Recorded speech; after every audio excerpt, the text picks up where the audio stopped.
Maganda ito, maganda ito. Ito. Mukhang dito matatapos ang karir ni NBI Director.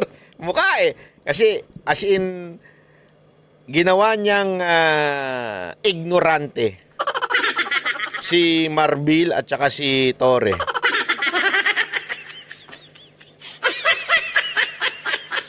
Tingnan ninyo. Panoorin nun ninyo, warang kukurap.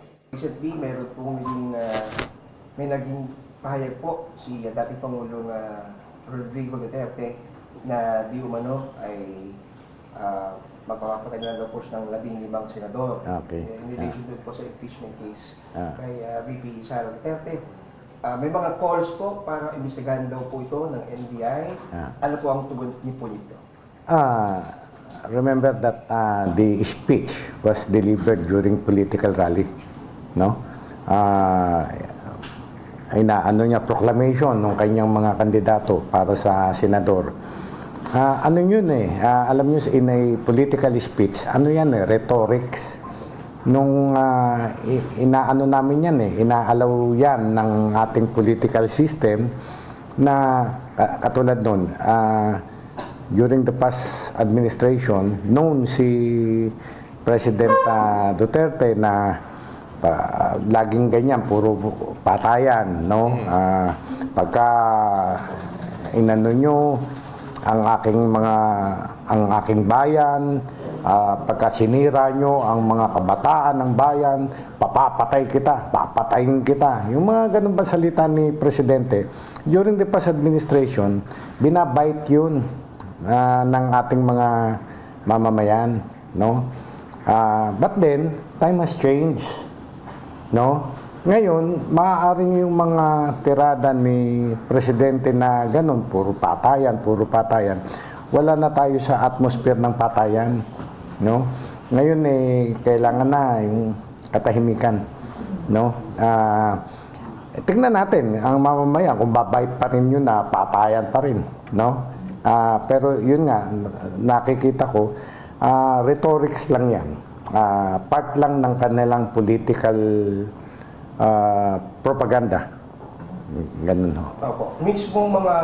So diyan pa lang sinasabi na mismo ni NBI Director, alam nating rhetorics lang o malamang ay biro lang yan. Alam naman natin yan. Sinasabi niya pa, hindi na nga sasakyan yan Taliwas dun sa sinasabi ni Torre. Ano sabi ni Torre? Mahirap na. Baka maniwala ang taong bayan. O kaya baka maniwala ang mga blind supporter.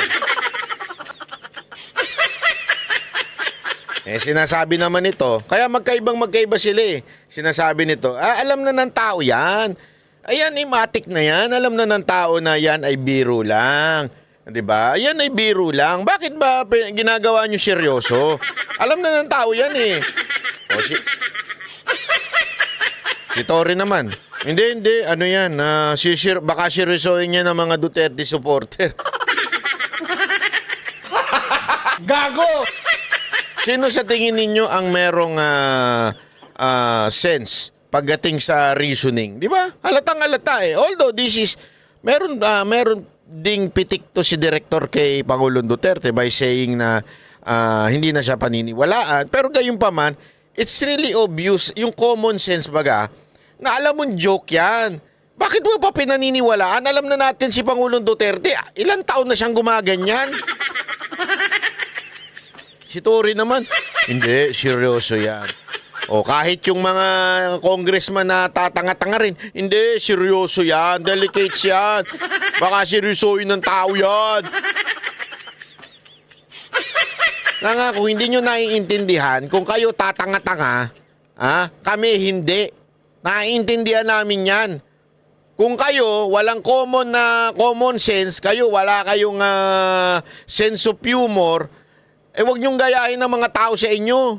Kasi kayo, ewan ko kung saan kayo pinanganak. Ako nagtatanong lang sa mga congressman natin. Nung pinanganak ba kayo na una ulo?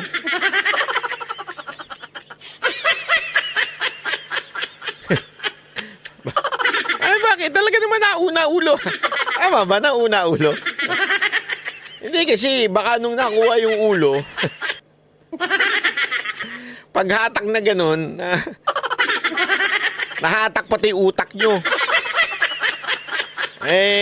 Tuloy, nagrambulan sa loob yung utak nyo.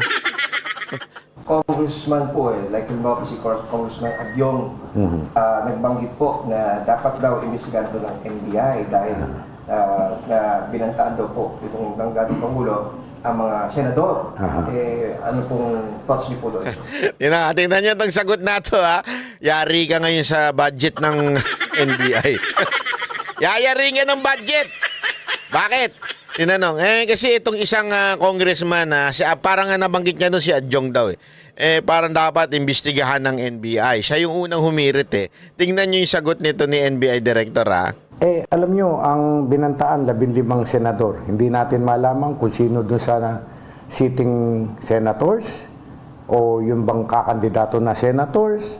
Tapos, mawalang galang na si kay Congressman Adyong at sa iba pa na congressman natin, nag-i-instigate sila na mag-imbestiga ang NBI. Hindi naman sila yung tinatakot yung mga senador Dapat yung mga senador, kung sino man, silang magreklamo.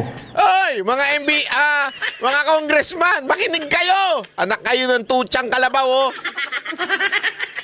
Hindi naman kayo yung binantaan. Bakit ba kayong daldal ng daldal? Ano na? Nga kayo. Di ba? Hindi kasi kayo yung binantaan tapos kayo yung daldal ng daldal. Di ba? Wag na kayong magmagaling. Bira, oo. Ito. Alam nila na sila yung tinatakot na ipapapatay. Ganun po So, ibig sabihin po ngayon, hindi po muna tayo magkasagawa ng investigation unless may mag-complain po? Yes. Alam nyo, yun nga, sinasabi ko sa inyo, part yan ng political propaganda ng isang political party. Mag-deliver ng mga rhetorics. No?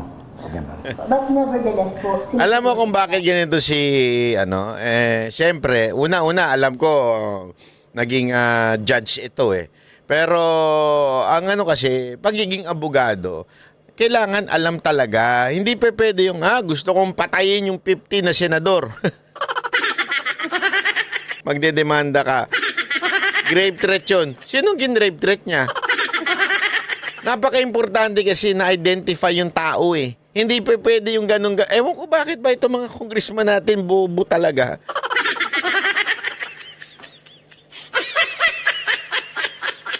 Hindi ko talaga maintindihan bakit yung mga congressman natin ganyan ang kokote. Pwede ba mag-aral muna kayo ng batas? Nakakahiya kayo Tumagan po statements nila. Yun. Kayo na nga nagsabi sa akin, Sir, anong masasabi nyo doon sa joke ni President Rodrigo Duterte na papapatay ang 15? O kayo na nagsabi, joke I like you! I like you, sir. I like you.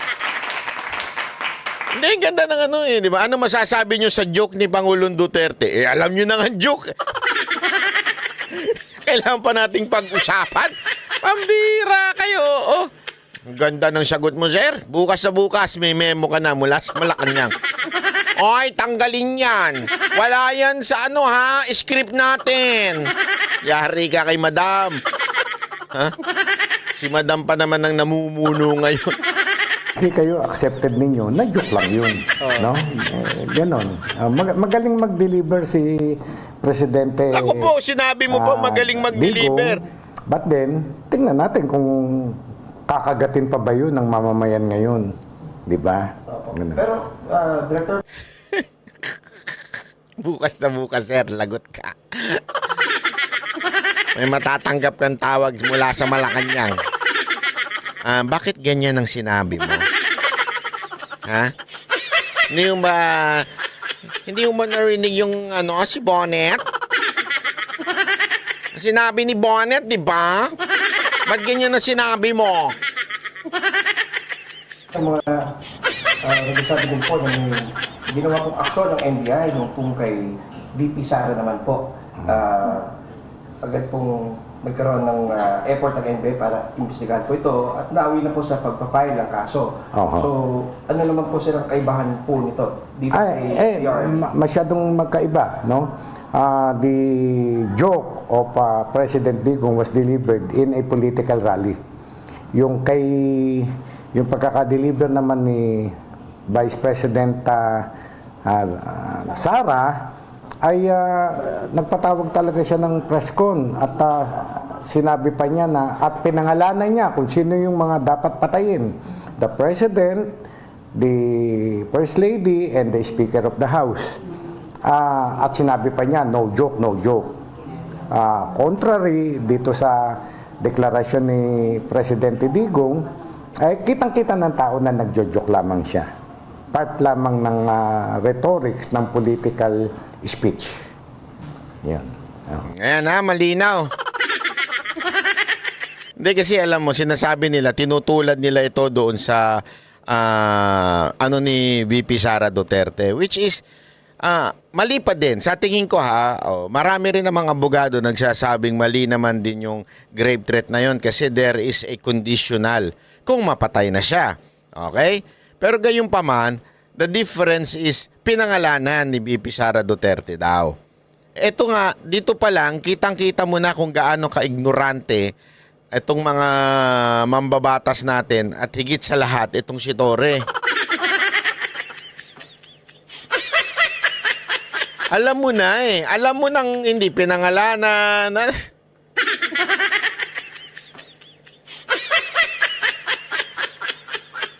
Di ba, as far as I know, there is a, may alam ko may kurso na criminal law pagbago ka magpulis Bakit hindi alam ni Torre? Sa tingin ninyo, hindi alam ni Torre o baka naman inutos sa kanya ng kataas-taasang, alam niyo na, kataas-taasang Panginoon? Director, ask lang sana kami ng update. Kamusta na po yung paghahanap dun sa fiancé ko ni Jelly Al? Ayan, hanggang dyan na lang pala muna. Okay. So, ayan na po yung balita na yan. Alam mo mga kababayan, this is just another diversion. Alam mo, sa mga propagandista katulad nitong administrasyon na ito, lalong-lalo na itong peking Panginoon nila. Tandaan ninyo, may issue kasi. May issue kasi ng buy scam.